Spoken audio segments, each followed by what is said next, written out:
الحمد لله وكفى وسلام على عباده الذين اصطفى أما بعد فقد قال النبي صلى الله عليه وسلم ما تزوج بامرأة لعزها لم يزد الله إلا ذلا وما تزوجها لمالها لم يزد الله إلا فقرا إلى آخره أو كما قال عليه الصلاة والسلام. صدر محترم اور گرامی قدر سامعین اکرام، اس وقت میرا موضوع سخن ہمارے معاشرے کا مناسب ہے جس نے زندگی کی بنیاد کو ہلا کر رکھ دیا ہے، سینکڑوں ہزاروں گھروں کو تباہ و برباد کر دیا ہے اور کتنی ہی جذبات کو مسل کر رکھ دیا ہے. یہ وہ بیماری ہے جسے آپ جہیز کے نام سے یاد کرتے ہیں. میں نے خطبہ کے بعد ایک حدیث شریف پڑھی ہے، اس میں حضور پور نور محمد عربی صلی اللہ علیہ وسلم کا پاک ارشاد ہے جو شخص عزت حاصل کرنے کے لیے شادی کرے گا تو رب الجلال ایسے شخص کو ذلت کے سوا کچھ نہ دیں گے، اور جو شخص مال کے لالچ میں شادی نہیں کرے گا تو اس کو فقر و فاقہ اور تندرستی کے سوا کچھ نصیب نہ ہوگا. اسلام کے فاسقانوں آج ہندوستان کے اندر اور خاص طور سے ہمارے معاشرے میں جہیز ایک ایسا ناسور بن گیا ہے جو علمی ہتھیار سے زیادہ خطرناک اور مہلک ثابت ہوتا جا رہا ہے. اس منحوس جہیز کی بنیاد پر ہندوستانی معاشرے میں روزمرہ افراد کی رونق اظہار بن کے سرخیاں چلتی ہے. فلاں شوہر نے اپنے سسرال والوں سے اسکوٹر نہ ملنے پر نئی نویلی دلہن کو جلا دیا. فلاں شخص نے مزید جہیز کا مطالبہ پورا نہ کرنے پر بیوی کو موت کے گھاٹ اتار دیے. عجب معاشرہ ہے حضرات دیکھیے، عجب معاشرہ ہے حضرات دیکھیے، داماد مانگتا ہے خیرات دیکھیے. پیارے دوستو، اخبارات کی یہ سرخیاں ابھی غیر قوموں ہی کے بارے میں نظر آتی تھی، مگر افسوس سے افسوس کہ رفتہ رفتہ ہمارے اسلامی معاشرے کے اندر بھی یہ وبا پھیل چکی ہے. آج اخبارات کے اندر جہیز کے لیے بھیڑ چڑھنے والی کہیں فاطمہ، کہیں رضیہ، کہیں شبنم و فرزانہ اسلامی شریعت کے نام لیوا سے یہ کہہ رہی ہے. کاش ہماری اسلامی شریعت کتابوں اور وعظوں کے بجائے عمل میں آ جاتی.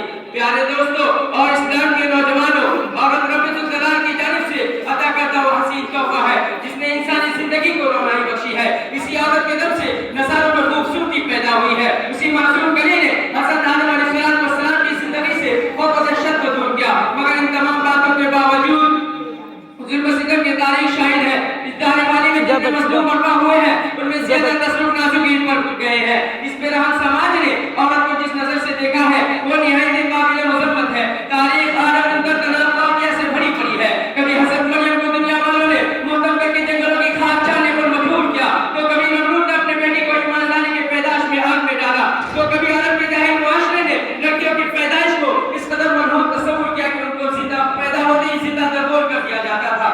محترم حضرات، آج بھی معصوم کو شہداؤں پر ظلم و ستم کے پہاڑ توڑے جا رہے ہیں جبکہ تشدد کی خاردار جھاڑیاں ان کے راہ میں حائل ہے.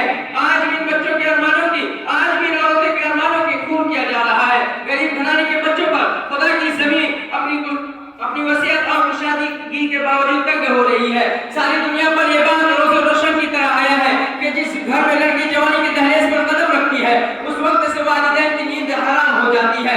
زندگی کا ہر لمحہ سانپ پھٹ کر ڈسنے لگتا ہے.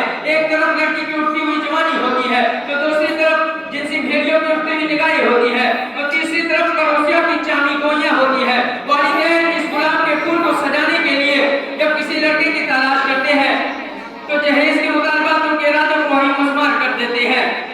ارے جہیز کے ٹھیکیداروں، کان کھول کر سنو، ذرا دیکھو تو سید الانبیاء تاجدار بطحہ احمد مجتبی محمد مصطفیٰ صلی اللہ علیہ وسلم کی پیاری اور لاڈلی بیٹی حضرت فاطمہ رضی اللہ عنہ کا عقد مذکور کس انداز سے ہوتا ہے کہ جسم پر جو چادر ہے اس میں 16 پیوند لگے ہوئے ہیں اور بنت رسول اللہ ہونے کے باوجود پیادہ پاشے خدا حیدر کرار رضی اللہ عنہ کے گھر کی جانب روانہ ہو رہی ہے.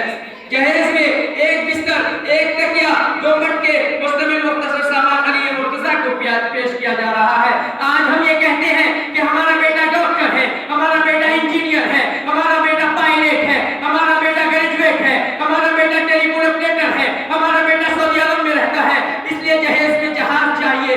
ارے اولاد پیدا کر کے جہیز کے تمنا کرنے والوں، کان کھول کر سن لو. اگر تمہارا بیٹا ڈاکٹر ہے تو حضرت علی امیر المؤمنین تھے. اگر تمہارا بیٹا انجینئر ہے تو حضرت علی مجاہد تھے. اگر تمہارا بیٹا حضرت خلیفہ رسول تھے تو حضرت علی پیکر ولایت تھے. اگر تمہارا بیٹا گریجویٹ ہے تو حضرت علی اسد اللہ تھے. اگر تمہارا بیٹا پیکر سیاست ہے تو حضرت علی پیکر ولایت تھے. حضرات، آئیے ہم سب مل کر اس بات کا عہد کریں، اس جہیز جیسے مرحوم نسل کو مٹا کر دم لیں گے. یہ سب گرا جو حائل ہے رستے سے ہٹا کر دم لیں بھی ہے،